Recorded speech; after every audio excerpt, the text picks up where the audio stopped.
আপনি বোকামিয়া, আপনি দুনিয়ায় অল্প কদ্দুর সাজাইতে গিয়া আপনার রাত নাই, দিন নাই, সকাল নাই, দুপুর নাই, আল্লাহ নাই, খোদা নাই, আখেরাত নাই, পরকাল নাই। এত মসজিদে আজান হয়, আর এর তো কি এর আজান, কিসের নামাজ, কিসের মোল্লা, কিসের হুজুর, কিসের কোরআন কিতাব, আমার দরকার টাকা। অথচ কি মিলাইছেন? কয়জনের ঘরে 2 সেট সোফা, 1 সেট? কয়জনের ঘরে 2টা ডাইনিং টেবিল, 1টা? কথা বলেন না কেন? 6টা চেয়ারের বেশি কয়জনের ঘরে আমরা জানি না? আমরা দুনিয়া ঘুরি না, সিরা খাই। তো কি দুনিয়া বেশি অর্জন করলেন?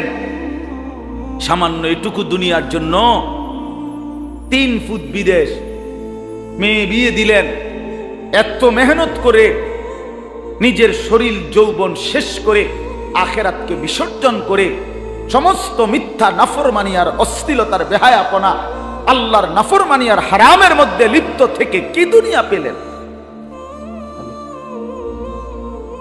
আপনাকে রেখে, আপনার সাজানো দুনিয়া, আপনার মেহনতের সমস্ত স্মৃতি রেখে একদিন সত্যি সত্যি কবর আপনাকে নিয়ে নেবে।